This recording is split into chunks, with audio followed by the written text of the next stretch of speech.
Assalamualaikum warahmatullahi wabarakatuh. Kepada Allah Subhanahu wa taala, Tuhan yang Maha Esa, kita mohon perlindungan agar hidup kita selamat dunia akhirat. Salawat dan salam kita aturkan kepada Nabi besar Muhammad sallallahu alaihi wasallam. Allahumma salli ala Muhammad wa ala ali Muhammad. Assalamualaikum ya Rasulullah. Semoga kita dapat mengikuti perilaku Rasulullah, yaitu sebagai orang yang sidik, amanah, tabligh, fatonah.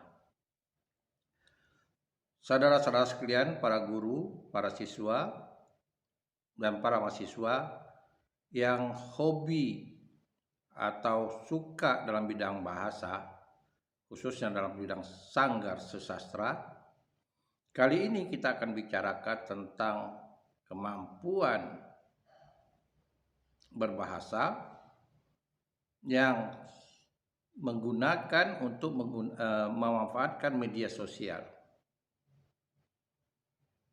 Kalau kita mengamati konten-konten yang ada dalam media sosial, misalnya ada kegiatan yang berkaitan dengan kegiatan, baik itu kegiatan yang resmi maupun tidak resmi, tentang aktivitas para YouTuber, dan diantaranya kita akan menjumpai konten yang berkaitan dengan tutorial dan motivasi. Sepertinya mudah kalau kita bicara tentang tutorial, padahal kalau kita lihat, kita pahami tentang tutorial ini, kita dapat mengacu kepada buku petunjuk. Jika Anda membeli barang-barang elektronik atau barang-barang yang perlu mengoperasikannya atau merangkaikannya, maka kita akan diberi petunjuk langkah-langkah yang harus kita lakukan. Misalnya merangkaikan sesuatu seperti kita merangkaikan kipas angin yang bercerai-berai dalam sebuah kotak, maka kita akan diberi yang namanya buku petunjuk yang menjadi tutorial kita. Nah, masalah tutorial ini sebenarnya satu sekilas kita bisa melihat persoalan yang mudah, tapi kalau seandainya tidak sistematis, tutorial ini bisa dikatakan persoalan yang sulit. Bagaimana langkah kita membuat tutorial ini? Tentu ada tahapan-tahapannya. Misalnya, kalau Anda ingin membuat tutorial bagaimana membuat kue tradisional, nah mulai dari mencari bahan-bahannya, kemudian alat-alat yang digunakan, lalu langkah-langkah yang dilakukan untuk mencampuri bahan-bahan yang digunakan. Nah, tentu langkah ini dapat disampaikan sejelas mungkin sehingga orang dapat memanfaatkannya atau mengikutinya sesuai dengan petunjuk Anda. Nah, ini berbeda sekali kalau kita melihat tutorial atau modul dalam pembelajaran yang menggunakan audio. Dalam menggunakan audio, kita selalu diberikan arahan apa yang harus kita lakukan, apa yang harus kita persiapkan. Lalu kita baru mengikuti petunjuk yang ada pada audio. Nah, pada media sosial ini kita disajikan dalam bentuk peragaan. Artinya tahap per tahap itu secara urutan itu dapat kita sampaikan. Nah, untuk agar tidak salah tutorial kita, perlu adanya konsep, adanya skenario. Nah, mana yang didahulukan, mana yang dikebelakangkan. Misalnya, kita membuat kick. Nah, kick ulang tahun. Tentu ada tahapan-tahapannya yang kita lakukan, yaitu yang pertama sekali bagaimana membuat kick, yang kedua bagaimana menghias kick itu menjadi kick ulang tahun. Nah, apa saja bahan-bahan yang ada pada kick itu? Seperti telur, tepung, garam, mentega, dan sebagainya. Lalu bagaimana ukuran-ukurannya? Itu kita harus jelaskan. Nah, ini persoalan berkaitan dengan tutorial. Dan itu banyak sekali kita menjumpai hal-hal yang berkaitan dengan tutorial itu.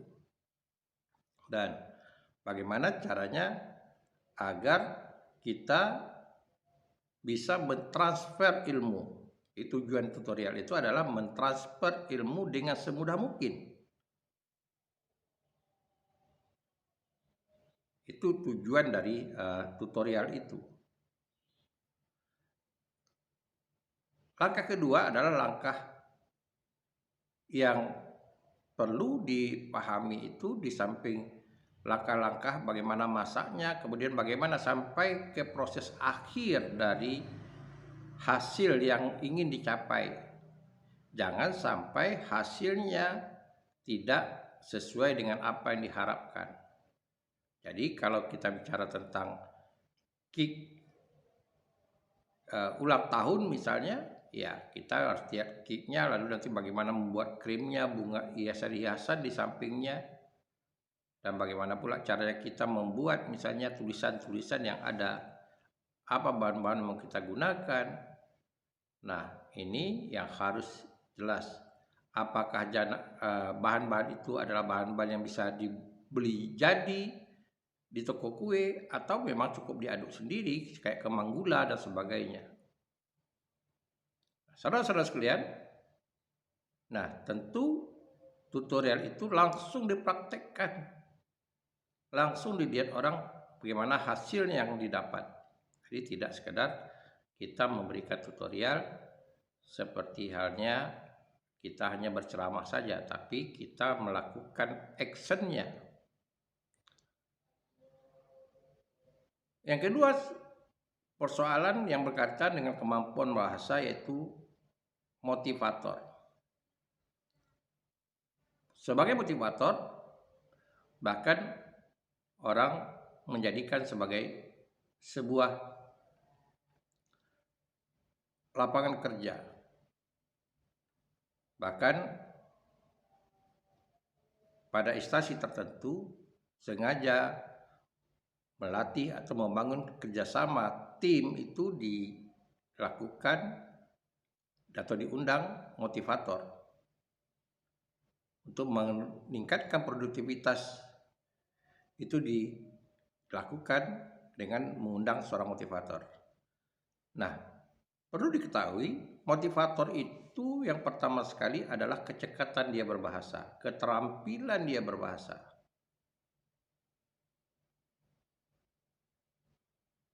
Bagaimana kita bicara membuat konsep motivator itu? Apa yang mau kita motivasikan?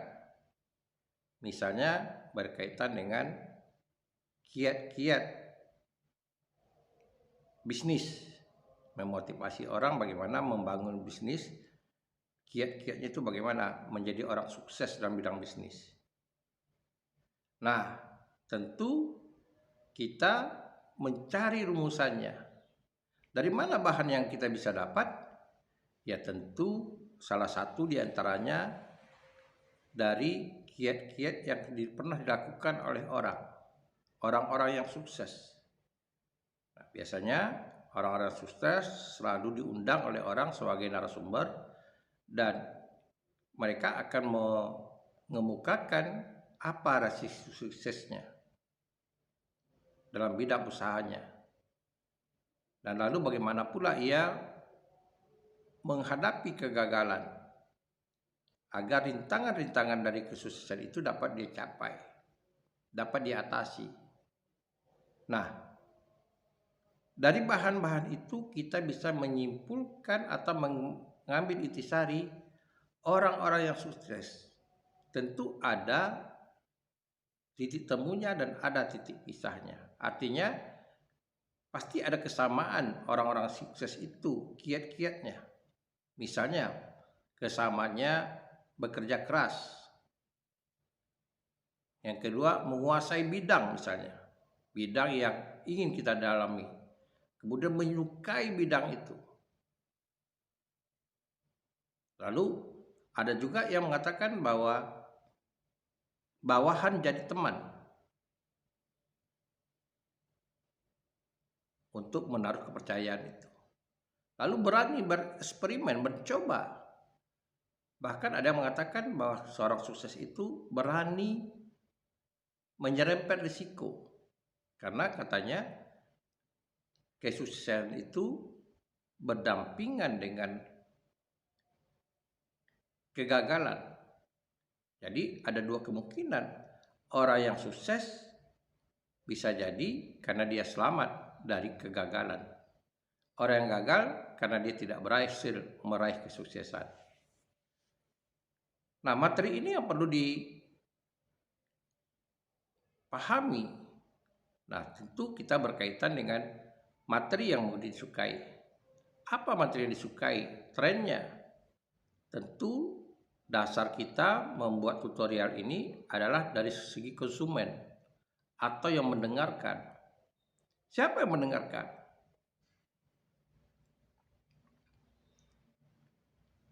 Kemana tujuan arah kita mentutorial itu? Misalnya tujuan kita itu adalah generasi milenial.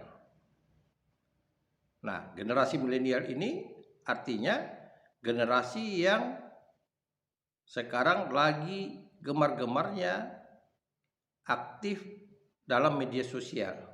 Apakah itu Instagram, YouTube, Twitter, Facebook, dan yang lain-lainnya kayak TikTok juga. Nah, ini yang perlu sebagai motivator bagaimana kita agar pembicaraan kita tidak lari dari aspek itu. Artinya kita memberikan motivasi sebagai motivator agar apa yang dilakukan oleh audiens kita tidak lari dari apa kebiasaan mereka. Artinya kita memberikan motivasi bagaimana menggali potensi yang ada untuk meningkatkan kemampuan ekonomi kita. Misalnya, bagaimana kita ingin membuat channel dalam YouTube dan apa saja mau kita pertimbangkan. Contoh, kita masuk dalam grup YouTuber baru misalnya. Dan kemudian kita mensosialisasikan channel kita melalui Instagram. Men-share semua konten-konten kita. Nah, ini kan contoh-contoh yang kiat-kiatnya orang sukses di bidang YouTuber. Atau mengembangkan Instagram. Instagram itu bisa jadi sebagai lahan promosi. Semakin banyak follower kita, semakin berpotensi kita untuk mempromosikan produk. Apakah itu produk yang kita buat atau kita menerima jasa atau endorse dari orang lain atau dari pihak ketiga untuk mempromosikan usahanya. Tentu saja endorse akan dilakukan oleh orang apabila follower kita meyakinkan jumlahnya. Jadi orang akan menghitung jumlah follower kita. Oleh karena itu kiatnya bagaimana kita membangun Instagram kita dengan baik, dengan follower yang banyak, yang cepat. Dan sebagaimana kita ketahui bahwa dalam memotivasi orang memain digital ini, dari beberapa orang yang sukses dalam dunia digital selalu mengatakan bahwa Kerjasama itu penting, kolaborasi itu penting. Jadi tidak bergerak sendiri-sendiri. Jadi kita memang harus melakukan kolaborasi. Nah, dari sinilah kita bisa merintisari. Kalau kita ingin memotivasi, yang pertama sekali apa? Topik yang dibicarakan itu sesuai dengan dunia audiens kita. Apa dunianya? Berbeda kalau saya katakan tadi, materinya dunia kita itu adalah dunia anak-anak muda yang lagi gemar-gemarnya menggunakan media sosial. Nah, kita bicara tentang media sosial. Tapi kalau misalnya audiens kita itu adalah orang-orang yang lanjut usia, tentu yang kita bicarakan itu adalah bagaimana mengakhiri hidup itu atau menutup usia itu dengan ibadah yang banyak. Nah, apa saja kiat-kiat meningkatkan ibadah itu? Nah, apakah ibadah itu memerlukan modal atau ada terobosan-terobosan baru yang menurut kita itu dapat meningkatkan pahala manusia? Jadi kesimpulannya, jadi motivator itu yang pertama adalah kita perlu wawasan berkaitan dengan apa yang mau kita bicarakan. Yang kedua, bagaimana kita menggunakan intonasi bahasa yang menarik. Dengan tempo dan dinamika bahasa intonasi yang sesuai dengan keadaan. Nah, yang ketiga, sesederhana mungkin menjelaskannya sehingga mudah dicerna oleh orang. Tentu setiap aktivitas berbahasa jangan lupa kita menggunakan namanya variasi stimuli. Memvariasikan stimulus. Banyak cara untuk memvariasikan stimulus. Salah satu diantaranya adalah dengan cara guyonan atau memasukkan unsur-unsur dagelan yang membuat suasana itu atau suasana menjadi hidup. Dan kemudian kita menggunakan bahasa yang mudah dimengerti sesuai dengan tingkat kemampuan berbahasanya atau wawasannya audien kita. Nah, dengan demikian kita bisa melakukannya dengan baik. Itulah dua kemampuan kita dalam berbahasa ini. Yang pertama, bagaimana kita membuat tutorial. Yang kedua, bagaimana kita ingin jadi motivator dalam bidang yang kita sukai dan yang kita kuasai. Silahkan Anda mencoba, mudah-mudahan ini berhasil sebagai bentuk kemahiran Anda menggunakan bahasa sebagai media komunikasi. Terima kasih. Assalamualaikum warahmatullahi wabarakatuh.